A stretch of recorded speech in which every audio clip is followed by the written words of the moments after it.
The spotlight effect. Ever walked into a room and felt like everyone was secretly judging your socks? Welcome to the spotlight effect, where your brain convinces you that you're the star of a reality show no one agreed to film.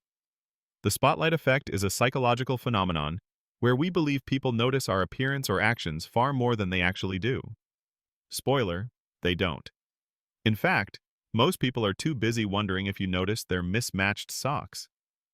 In a 2000 study, participants wore a bright, embarrassing Barry Manilow t-shirt and walked into a room. They guessed around 50% of people noticed. In reality, only about 20% did. Our brains love to exaggerate. How to cheat this? Remember, nobody is watching you as closely as you think. Stop imagining the room as a stage and start treating it like a casual stroll through the cereal aisle. The less you obsess, the more relaxed you become, and ironically, the more confident you appear. Confidence isn't about being perfect. It's about not caring that you're not. The Ben Franklin effect. You'd think people like us more when we do something nice for them, right? Turns out, the opposite is often true. People actually grow to like you more after they do you a favor. This mind-bending cheat code comes from none other than Benjamin Franklin himself. He once asked a rival legislator to lend him a rare book. The man did. Later, they became friends. Why? Because helping someone forces your brain to justify that action. I must like this person. Otherwise, why would I help them? It's called cognitive dissonance. Our minds hate inconsistency, so they rewrite the script. Use it in real life. Ask someone for a small favor. Nothing too big or awkward, just enough to involve them. Hey, could you help me choose between these two thumbnails? Or, do you know a good coffee place around here? You're not being needy, you're being clever. They feel useful, and your bond grows stronger. The touch triad. Used properly, a simple touch can say more than words, like a ninja hug. Touch is one of the oldest human tools for connection. It triggers oxytocin, the bonding hormone, and fosters a sense of warmth and safety. But here's the key. Context is everything. Touch should always be respectful, welcome, and culturally appropriate. The touch triad involves 3 safe zones.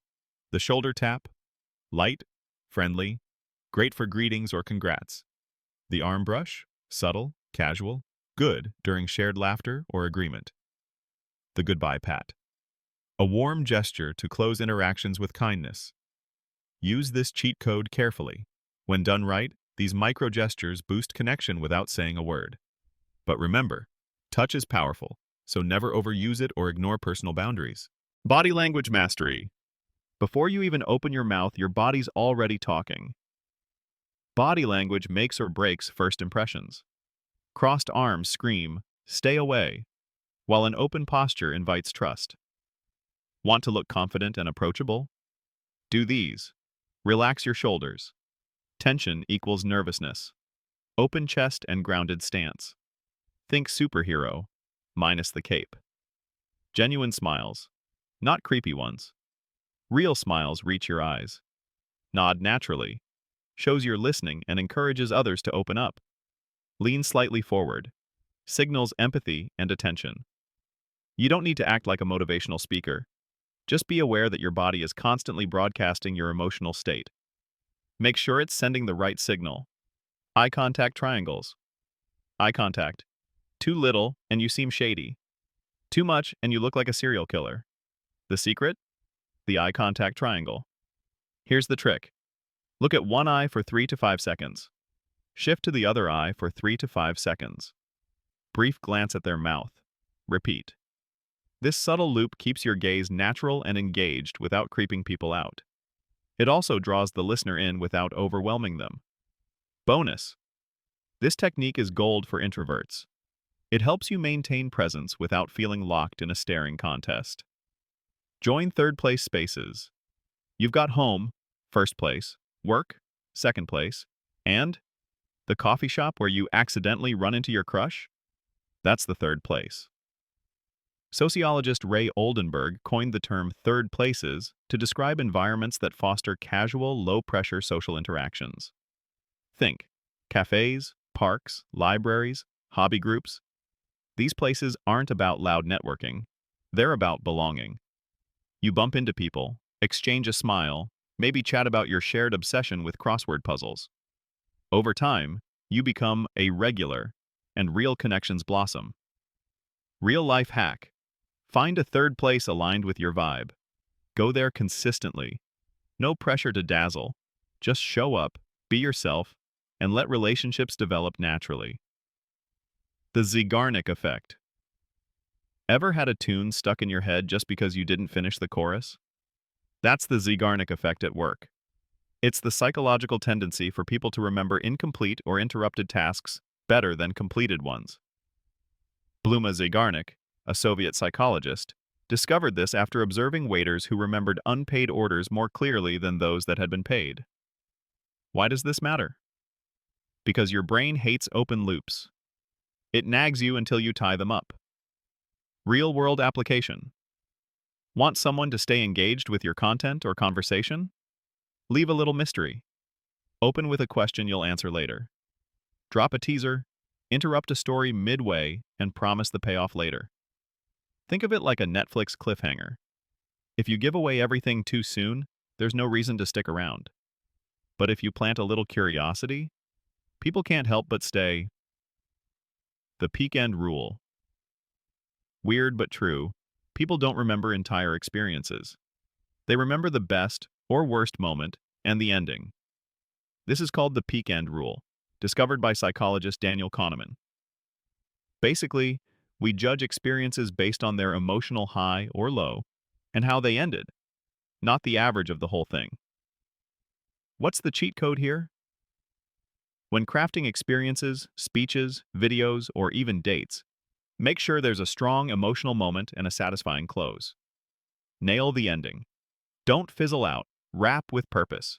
Inject a high point. Tell your best story. Make people laugh or cry, or both. This rule is gold for creators. Your intro hooks attention, your peak moment makes it memorable, and your ending determines whether people recommend it or not. The foot in the door technique. Want someone to say yes to a big favor? Start small, like micro small.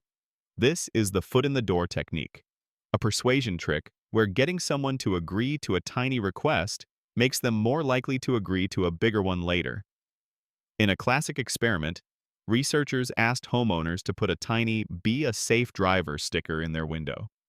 Later, they asked them to install a giant, ugly billboard on their lawn. Those who agreed to the sticker were way more likely to say yes to the billboard. Why? Consistency bias. Your real-life hack. Don't ask someone new to co-host your podcast for an hour. First, ask them to comment on your topic idea. Don't pitch your whole business plan. Ask for feedback on one slide. Each small yes builds momentum. It makes the big yes feel like the next logical step. Mirroring. Want someone to feel instantly comfortable with you? Don't say a word. Just mirror them. Mirroring is the subtle art of mimicking someone's body language, tone, and pace to build connection. It's unconscious, powerful, and totally Jedi level. Psychologists Chartrand and Barg called this the chameleon effect. When we subtly reflect others, they feel understood and safe. How to use it like a pro. Match their posture, leaning in or back. Echo their gestures and facial expressions. Adjust your tone and speed to theirs. Don't be robotic. Think harmony, not parody. It's about syncing vibes, not copying moves. Become the connector. You don't have to be the loudest in the room to be the most valuable. Be the connector. This cheat code flips the script from "How can I impress people?" to "How can I connect people?" Look for complementary skills, shared interests, or common goals among people you know, and introduce them. Facilitate the conversation, even briefly. People remember connectors. When you create opportunities for others, you earn trust, gratitude, and a reputation as someone who knows everyone. Bonus mode. This works especially well for introverts. You don't have to be in the spotlight to build influence. You just need to be the bridge. The name drop. There's one sound every brain lights up for, its own name. Using someone's name in conversation activates the medial prefrontal cortex, the part of the brain tied to identity and self-worth. It makes people feel seen and valued, but don't overdo it. You're not training a puppy. Here's how to use it effectively. Greet with it. Hey Marcus, good to see you. Validate with it. That's a really thoughtful point, Sarah. Close with it. Catch you later, Jamie. Done right, it adds a touch of warmth and personal connection that textbook charmers often miss. So, if you found this video helpful, don't forget to like and subscribe. And don't forget to hit the notification bell so you'll be the first to know when a new video drops.